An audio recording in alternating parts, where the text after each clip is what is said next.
Alright guys, what is going on and welcome to the channel. In today's video we are going to be talking about the comparison between the Vortex Defender CCW Enclosed red dot versus the Holosun EPS Carry. Now personally I'm a big fan of both of these companies, but we're going to talk about these two specific optics and which one may be the better purchase for you.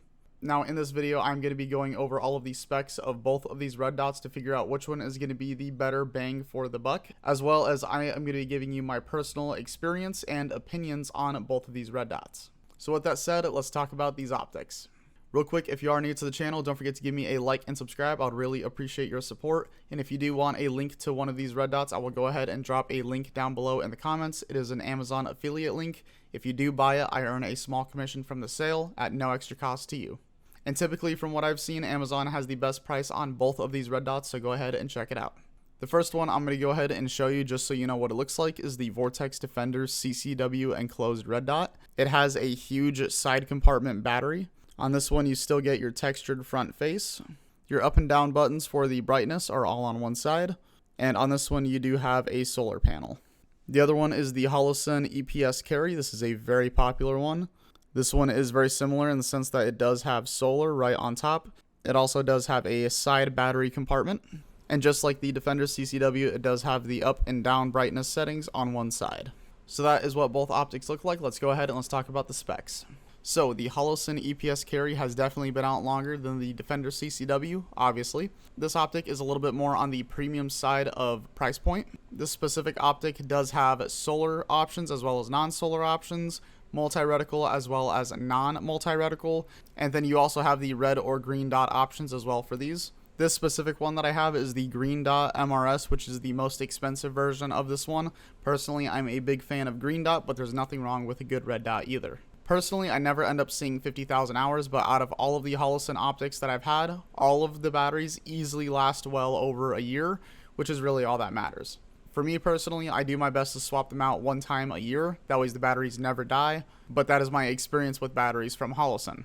Also, as far as red dot options goes, you can get a 6 MOA, a 2 MOA, or a 2 MOA and 32 MOA circle dot. So basically you can have a small dot, big dot, or a small dot with a gigantic dot around it, kind of like a EOTech optic.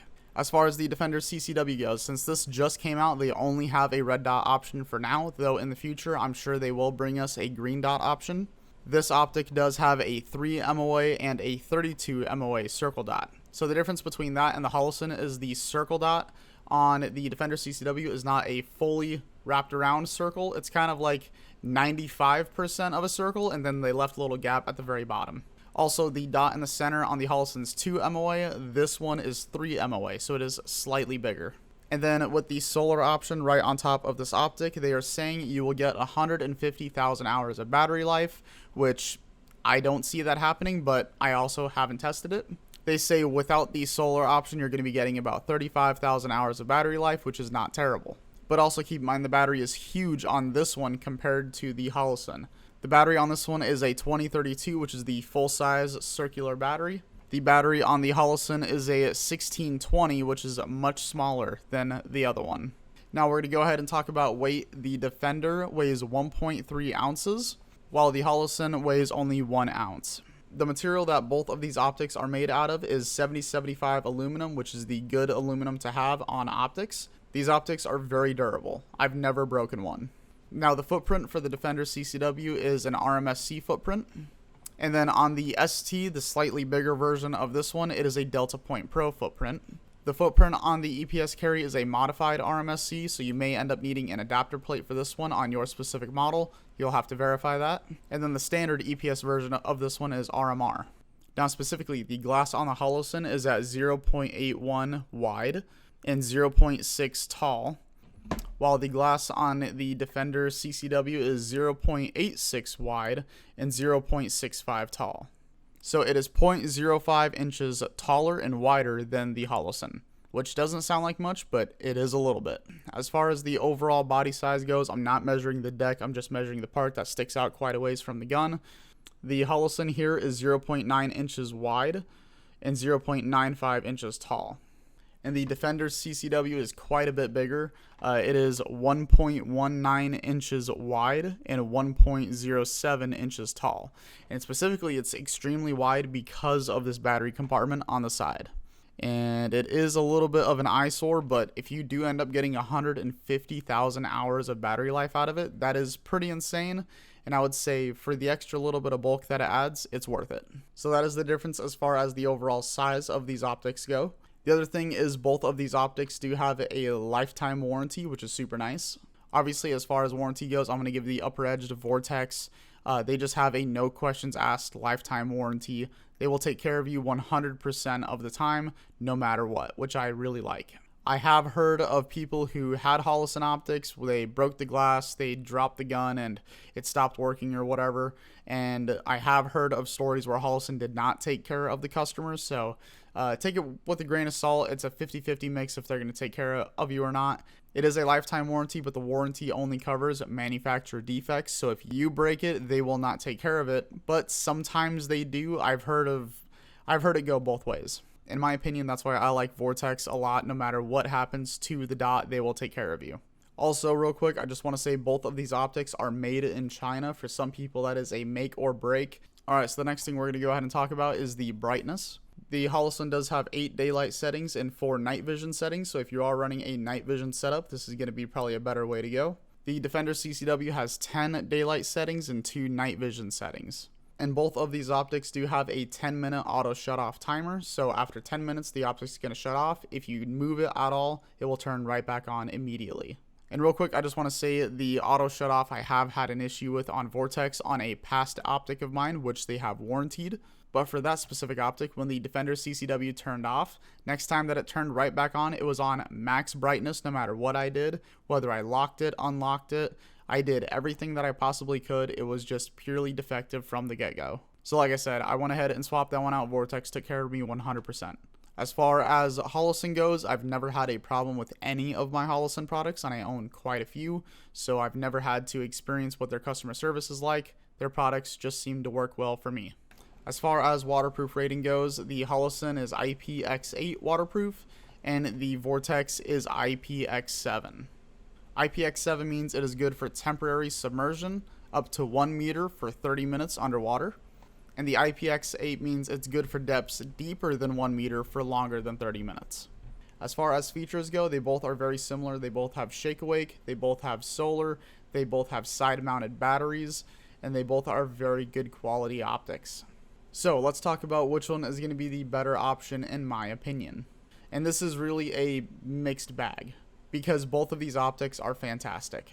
As far as reliability goes, when the Defender CCW came out, it had quite a few problems. People weren't able to use the lower 10% of their optic.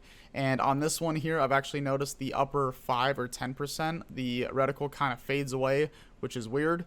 So it's kind of like a similar problem, but just in a different spot this time. I don't know if it's just my optic, but considering the reliability that I've had out of this one compared to all of my Holosuns, reliability-wise, I'm going with Holosun. But there's no doubt, as far as the warranty goes, Vortex is hands down the best. So if you do end up having any issues, they will take care of you 100%. Just for me personally, as far as betting my life on an optic, I've had less issues with Holosun overall. I'm going to go with Holosun. Now, as far as price to performance, if you want a good quality red dot because you're balling on a budget, let's be real, the best one out of these two is going to be the Defender CCW. You cannot beat the warranty that you get with this optic, plus all the features at this price point. It is a very good deal. And honestly, I was amazed that they were able to bring it as low as they did in the price. So for me personally, price to performance, this is the best option.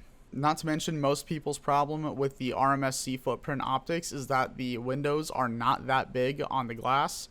This one here fixes that. This one is a little bit bigger compared to the other optics that I have.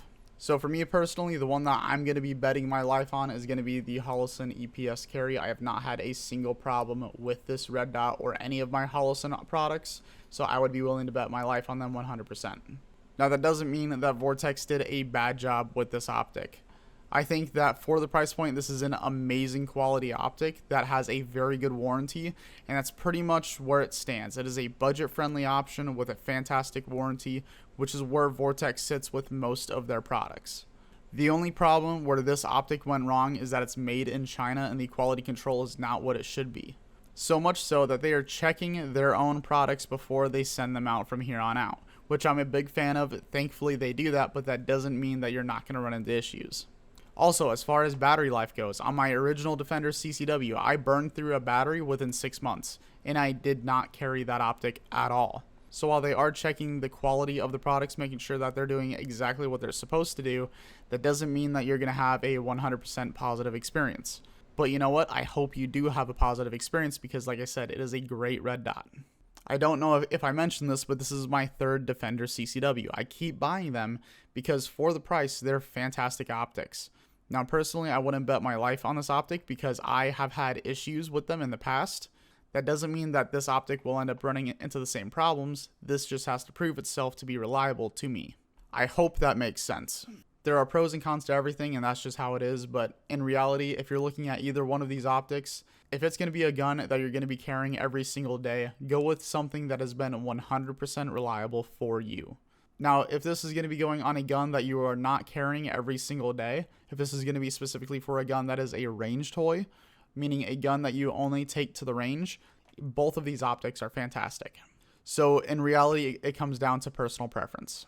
I'm giving Vortex another chance with this optic to prove to me that they are capable of being 100% reliable.